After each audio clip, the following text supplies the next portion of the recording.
Hello everyone, नमस्कार and welcome again फिर से हमारे चैनल पर।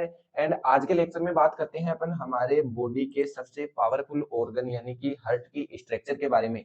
तो हार्ट की स्ट्रक्चर क्या होती है, इसके चारों तरफ एक प्रोटेक्टिव बैग लाइक स्ट्रक्चर होती है और इस आवरण को बोलते हैं अपन पेरिकार्डियम।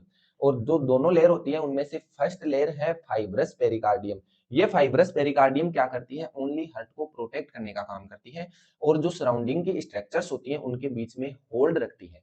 सेकेंड इसकी लेयर होती है वो होती है सीरस पेरिकार्डियम। ये सीरस पेरिकार्डियम की डबल मेम्ब्रेन लेयर होती है और इसके बीच में फ्लूइड भरा हुआ होता है। इस फ्लूइड को बोलते हैं पेरिकार्डियल फ्लूइड और ये पेरिकार्डियल फ्लूइड की हार्ट को फ्रिक्शन फ्री कॉन्ट्रैक्ट या फिर बीट में हेल्प करता है। कभी कभी इस फ्लूइड की क्वांटिटी इंक्रीज हो जाती है जिसे अपन बोलते हैं पेरिकार्डियल इन्फ्यूजन या फिर बात करें कार्डियक टेम्पोनेंट। और ये कार्डियक टेम्पोनेंट में क्या होता है कि इस फ्लूइड की अगर क्वांटिटी इंक्रीज हो जाती है इस प्रोटेक्टिव बैग के अंदर, तो ये हार्ट को इतना स्पेस भी नहीं देता है कि वो फ्रीली बीट कर सके। एंड देन बात करते हैं अपन हार्ट की एक्चुअल स्ट्रक्चर के बारे में। तो हार्ट की एक्चुअल स्ट्रक्चर में सबसे पहले पार्ट आता है कि हार्ट की वॉल्स। हार्ट की वॉल जो होती है उसके अंदर थ्री लेयर होती हैं सेल्स की। सबसे पहले होती है एपिकार्डियम आउटर लेयर जो हार्ट को प्रोटेक्ट करती है ओनली। फिर आती है मिडिल लेयर मायोकार्डियम। ये मायोकार्डियम क्या होती है, एक मस्कुलर लेयर होती है जो बनी हुई होती है कार्डियक मसल से। और ये कार्डियक मसल्स हैं वो कार्डियक मायोसाइट सेल्स से मिलकर बनी हुई होती हैं। ये ही एक्चुअल वो लेयर है जो हार्ट को कॉन्ट्रैक्ट करवाती है, बीट करवाती है। और ये जो लेयर है वो एट्रियम्स में इसका डायामीटर कम होता है और वेंट्रिकल्स में भी इसका डायामीटर वेरी करता रहता है, इसकी साइज वेरी करती रहती है। कैसे कि हार्ट के जो एट्रियम्स होते हैं उनमें ये थिन लेयर लेयर होती है और जो वेंट्रिकल्स होते हैं उनमें इनकी लेयर थिक होती है। वो कैसे होती है आगे देखते हैं। फिर सबसे इनर जो लेयर होती है हार्ट की वॉल की वो होती है एंडोकार्डियम। और ये एक स्मूथ लेयर होती है। स्मूथ क्यों होती है, क्योंकि ब्लड के डायरेक्ट कांटेक्ट में होती है और ब्लड को फ्रिक्शन फ्री फ्लो करवाना होता है इसलिए। और ये बनी हुई होती है एंडोथेलियल सेल्स से। एट देन बात करते हैं अपन हार्ट के चेंबर्स के बारे में। इस तरीके से ये हमारा हार्ट हो गया। एंड हार्ट के चेंबर्स को अपन लेफ्ट और राइट साइड में डिवाइड करके रखते हैं।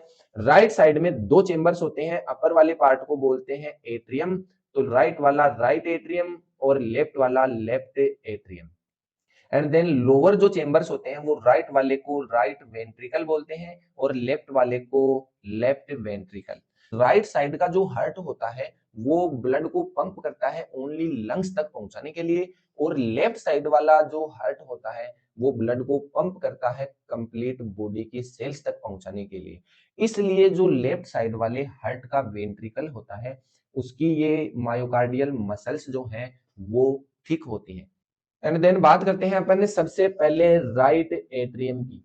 राइट एट्रियम में राइट साइड वाले हार्ट का अपर चेंबर है और यहाँ पर क्या होता है कि ये जो राइट एट्रियम है वो एक कलेक्टिंग सेंटर का काम करता है। यानी कि कंप्लीट बॉडी का जो डीऑक्सीजनेटेड ब्लड है वो राइट एट्रियम में आकर इकट्ठा होता है। और इसके अंदर तीन इनलेट ओपनिंग होती है। इनलेट ओपनिंग यानी कि ब्लड को इसके अंदर डालने वाली ओपनिंग्स। और सबसे पहली ओपनिंग होती है superior vena cava. Superior vena cava क्या करती है कि जो अपर बॉडी का ब्लड होता है डीऑक्सीजनेटेड उसको राइट एट्रियम में लाकर डिलीवर करती है। एंड एक होती है इंफीरियर वेना केवा। ये जो लोअर बॉडी का डीऑक्सीजनेटेड ब्लड होता है उसको राइट एट्रियम में लाकर डिलीवर करती है। और थर्ड एक शॉर्ट ओपनिंग होती है कोरोनरी साइनस। यानी कि हमारे हार्ट का जो डीऑक्सीजनेटेड ब्लड है वो कोरोनरी साइनस के थ्रू राइट एट्रियम में आकर इकट्ठा होता है। राइट एट्रियम क्या करता है, इस डीऑक्सीजनेटेड ब्लड को राइट वेंट्रिकल में भेज देता है। तो राइट वेंट्रिकल क्या करता है यहाँ पर कि इस ब्लड को पंप कर देता है लंग्स तक पहुंचाने के लिए, जिसको बोलते हैं अपन पल्मोनरी पंप। और इसके अंदर एक ही ओपनिंग होती है वो होती है आउटलेट ओपनिंग, यानी कि इस डीऑक्सीजनेटेड ब्लड को ले जाने वाली ओपनिंग। और ये होती है पल्मोनरी ट्रंक के अंदर।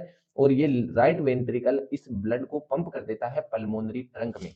ये राइट वेंट्रिकल क्या करता है कि हमारे डीऑक्सीजनेटेड ब्लड को लंग्स तक पहुंचा रहा था और लंग्स के पास में CO2 को रिलीज कर देता है और ऑक्सीजन से बाइंड हो जाता है। एंड देन ये ऑक्सीजन वाला ऑक्सीजनेटेड ब्लड है वो आता है फिर लेफ्ट एट्रियम में।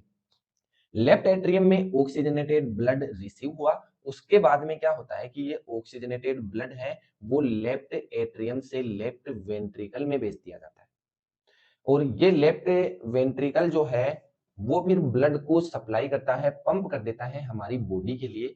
तो इस लेफ्ट वाले एट्रियम में 4 ओपनिंग से ब्लड आता है, प्रत्येक लंग्स से 2 पल्मोनरी वेन्स आती हैं। ये 2 एक्सेप्शन है, एक है पल्मोनरी आर्टरी जो हमारी बॉडी की आर्टरी है लेकिन इसके अंदर डीऑक्सीजनेटेड ब्लड फ्लो करता है, और एक है पल्मोनरी वेन जो हमारी बॉडी की वेन है लेकिन इसके अंदर ऑक्सीजनेटेड ब्लड फ्लो करता है। नॉर्मली क्या है, आर्टरीज के अंदर ऑक्सीजनेटेड ब्लड फ्लो करता है और वेन्स के अंदर डीऑक्सीजनेटेड ब्लड फ्लो करता है, लेकिन ये 2 एक्सेप्शन है। एंड देन बात करते हैं लेफ्ट वेंट्रिकल। लेफ्ट वेंट्रिकल इस ऑक्सीजनेटेड ब्लड को पंप कर देता है एंटायर बॉडी पार्ट्स के लिए, एंटायर बॉडी सेल्स के लिए, और इसके अंदर एक ही आउटलेट ओपनिंग होती है, ये इस ब्लड को पंप करता है एरोटा के अंदर। एरोटा हमारी बॉडी की सबसे लार्जेस्ट आर्टरी है और फिर ये सब आर्टरीज के अंदर डिवाइड हो जाता है। ये जो ब्लड है वो सबसे पहले डीऑक्सीजनेटेड राइट एट्रियम में पहुंचा, फिर राइट वेंट्रिकल में आया। राइट वेंट्रिकल ने इसको पंप कर दिया हमारे लंग्स तक पहुंचाने के लिए, और लंग्स के पास में ये ऑक्सीजनेटेड होकर लेफ्ट एट्रियम में रिसीव हुआ और लेफ्ट एट्रियम से लेफ्ट वेंट्रिकल में। लेफ्ट वेंट्रिकल ने फिर से इसको पंप कर दिया हमारे बॉडी ऑर्गन्स के लिए, और ये बॉडी ऑर्गन्स ऑक्सीजन को यूटिलाइज कर देते हैं और इस कार्बन डाइऑक्साइड को रिलीज कर देते हैं।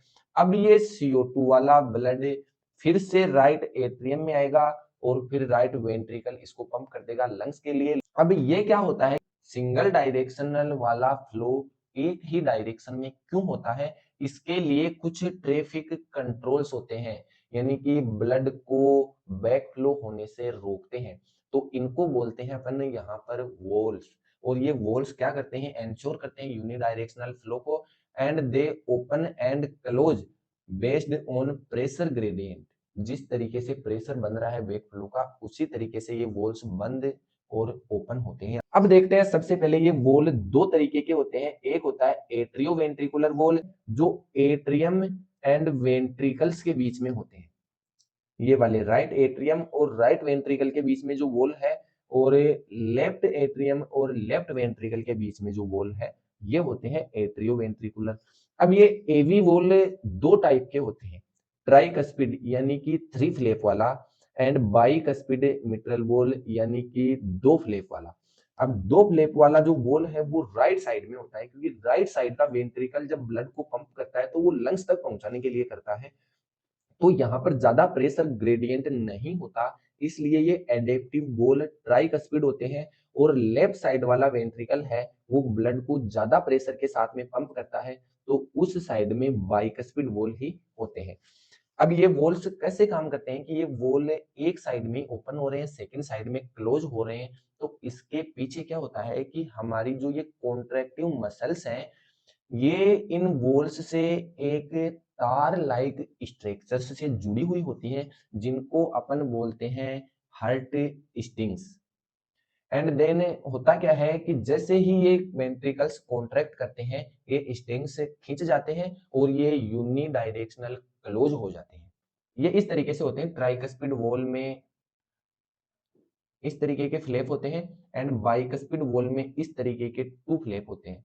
अब देखा अपन ने कि ये वेंट्रिकल जैसे ही ब्लड को पंप करते हैं, राइट वाला वेंट्रिकल पल्मोनरी आर्टरी के अंदर ब्लड को पंप कर रहा था, तो जैसे ही पंप करता है वो ब्लड वापस पल्मोनरी आर्टरी से वेंट्रिकल में ना आए, इसलिए वहां पर भी यूनी डायरेक्शनल वॉल होते हैं। लेफ्ट वाले वेंट्रिकल जैसे ही ब्लड को अरोटा में पंप करता है, अरोटा से वो ब्लड वापस बैक फ्लो ना करे, इसके लिए वहां पर भी एरोटिक वाल होता है।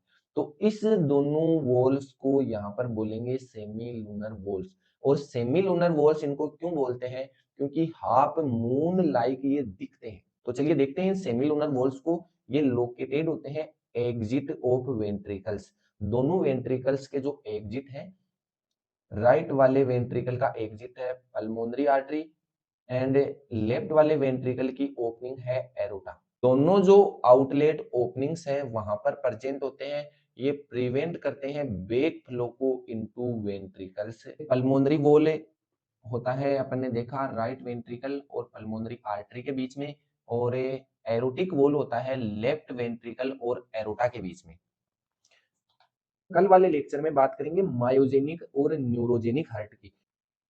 मायोजेनिक जो हार्ट है वो हमारे ह्यूमंस के अंदर होता है, और जो न्यूरोजेनिक हार्ट है वो इंसेक्ट आर्थ्रोपोडा और कॉकरोच के अंदर होता है। यानी कि न्यूरोजेनिक हार्ट को अपन ब्रेन से अलग कर देंगे तो वो बीट करना बंद कर देगा, लेकिन मायोजेनिक हार्ट जो ह्यूमंस के अंदर पाया जा रहा है उसको अपन ब्रेन से अलग कर देंगे तो वो बीट करने से रुकेगा नहीं, बस उसको आपको ऑक्सीजन और न्यूट्रिएंट सप्लाई करने हैं। मायोजेनिक हार्ट की जो हार्ट बीट है वो चलती रहेगी, क्योंकि उसके सिग्नल्स उसकी मॉडिफाइड मसल्स से आ रहे हैं, तो ऐसे हार्ट को मायोजेनिक बोलते हैं। तो चलिए मिलते हैं कल वाले लेक्चर में न्यूरोजेनिक और मायोजेनिक हार्ट के साथ में। तब तक के लिए अपने दोस्त लोगों को शेयर कीजिए और चैनल को सब्सक्राइब भी करवाइए। तो चलिए मिलते हैं, धन्यवाद, थैंक यू सो मच।